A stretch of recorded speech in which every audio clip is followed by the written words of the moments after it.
اللهم صل على محمد وآل محمد. A'udhu billahi minash shaitani rajim, bismillahir rahmanir rahim. En el nombre de Dios el clemente, el misericordioso, la paz de Dios sea con todos sus profetas, desde Adán hasta Muhammad salawatullah wa salamu alayhim ajma'in.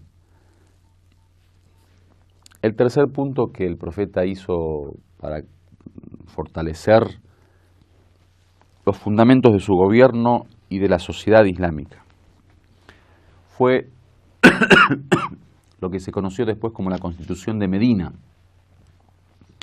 un documento que él planeó y que escribió, en donde se establecían normas claras de convivencia. Ustedes saben que la sociedad de Medina primero era una sociedad que estaba dividida en estos dos grupos, al-Aws y el Khazraj, que eran dos grandes tribus, ¿no? Grupos humanos, que entre ellos siempre había habido ciertas diferencias. Por otro lado estaban los judíos de estas tribus como Bani Nadir y dos o tres tribus, digamos, de los judíos que vivían en Medina desde hace tiempo y que tenían origen, digamos, israelíes, o sea, de los hijos de Israel. Estaban los judaizados también, de entre los mismos árabes que se habían judaizado, y estaban estos nuevos grupos, digamos, de Muhajirin y los Ansar, los que habían emigrado, digamos, y los que los auxiliaron. Entonces, para dar un orden a estas relaciones y para que no existan a futuro, digamos, problemas y que haya una especie de estabilidad social entre estos grupos, el profeta ideó un documento que después fue considerado como la primera constitución islámica, en donde propuso varios puntos y fue realmente un tema histórico que hasta nuestros días es considerado como un modelo, ¿no? de convivencia, y por esta capacidad que tuvo el profeta de poder ordenar la cuestión de tal modo que nadie se sienta, digamos, en conflicto. El profeta puso varios puntos, nosotros vamos a nombrar algunos de ellos. Lo primero es que estableció que innal muslimin umma wahida. Dice, ciertamente los musulmanes son una única comunidad, digamos. Es decir, que estableció los límites de los musulmanes, como diciendo que lo único que, digamos, puede llegar a ser un título para el grupo humano de los musulmanes es la única comunidad, o sea, la comunidad, al-Umma al-Islamiyya, la comunidad islámica. Y estableció que era una única comunidad, especialmente para tener en cuenta que hoy en día, por ejemplo, muchas de las divisiones que algunos quieren imponer a los musulmanes son divisiones no islámicas, ¿no?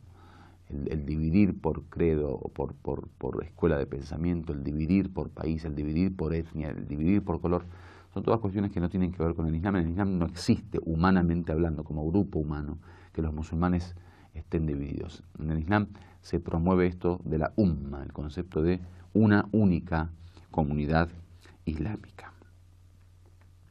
Y eso sirvió mucho porque existían muchísimas diferencias de color, de clase social, de orígenes históricos, de familias, de tribus, de clanes, de etnia. Entonces eso sirvió mucho como, digamos, un título que unió un poco a todos los musulmanes.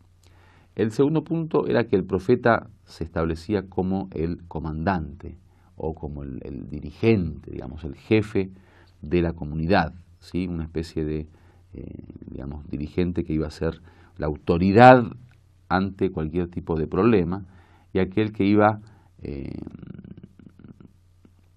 digamos, a tratar de solucionar cualquier tipo de conflicto que se dé entre los musulmanes. Entonces era considerado el profeta como la autoridad máxima en ese sentido. Del mismo modo, la autoridad política que se le daba al profeta, el tercer punto, era que el profeta era quien tenía, digamos, la autoridad de poder permitir que alguien salga de Medina o no. O sea, lo que hoy en día funciona como pasaporte, por ejemplo, en su momento el profeta era la autoridad que permitía, digamos, la autoridad migratoria, por así llamarla, que permitía especialmente a los no musulmanes, a los judíos que vivían en Medina, poder salir y digamos, si necesitaban cualquier tipo de cuestión para salir. Entonces, no se le permitía a ninguno de estos. Cuando hablamos de los judíos, acá en el Pacto de Medina, estamos hablando de los judíos judaizados, ¿no? O sea, que eran gente de Medina que se habían judaizado. de entre las tribus árabes. Entonces ninguno de ellos podía salir sin el permiso del profeta. Lo cuarto tenía que ver con el tema de la opresión que había establecido, que cualquier persona que sea oprimida, el tratar, o para que no sea oprimida una persona, el tratar de acabar con la opresión es una responsabilidad de todos y no especial de quien fue oprimido. Es decir, que si alguna persona había sido oprimida, todos tenían, digamos, la obligación de salir a defenderla y no solamente la persona que había sido oprimida.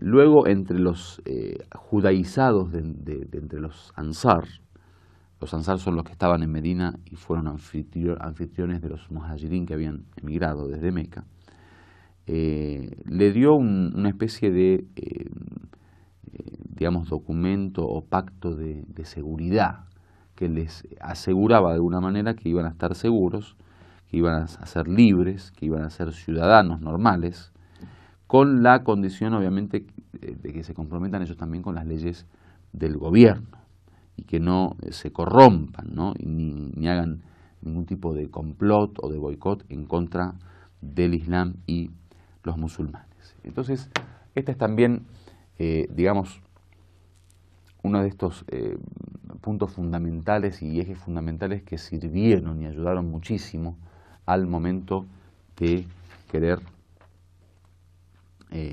establecer normas claras. El profeta, en ese sentido, a través de estas normas, estableció los límites de cada uno, se supo quién era la autoridad, se supo qué rol tenía la comunidad, se supo quién daba permiso para salir y para entrar, y especialmente esto de la seguridad que se le ofreció a los judaizados de entre los ansar, como para que no se sientan también bajo el peligro de un desafío, digamos, de una amenaza militar, porque después vamos a hablar que el profeta, una de las cuestiones que hizo también es justamente el haber armado un ejército.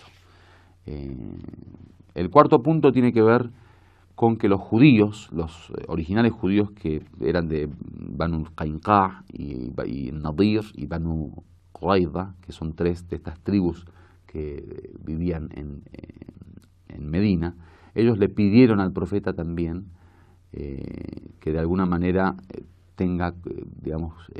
los tenga en cuenta en esta cuestión de la seguridad especialmente. El profeta les dijo que ellos no se enfrenten a los musulmanes, no perjudican a los musulmanes en ningún sentido y que iban a estar sin ningún tipo de problema de seguridad.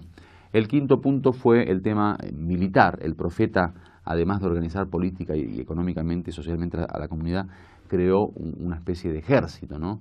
Los jóvenes que ya eran púberes y que ya estaban, digamos, con preparación física suficiente como para poder participar en las guerras, les entrenó.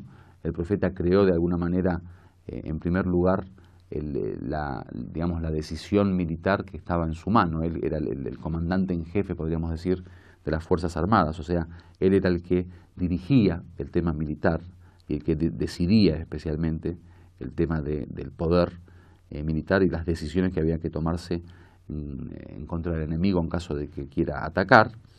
Dio, lugar a la fundación de un ejército, empezó a ordenar, en grupos y cada grupo con un comandante, en fin, dio de alguna manera un orden militar a los distintos grupos de jóvenes y hombres que podían participar en la guerra, y luego comenzó con el tema de la formación militar. Empezó a que un proyecto de enseñanza y de formación en donde todos aprendían el tema de andar a caballo, de cabalgar, el tema de las armas, del manejo de armas, etcétera, etcétera. Entonces, con esto, se resume un poco este primer paso de la fundación de este gobierno islámico y de esta sociedad islámica. Walhamdulillahi Rabbil Alamin.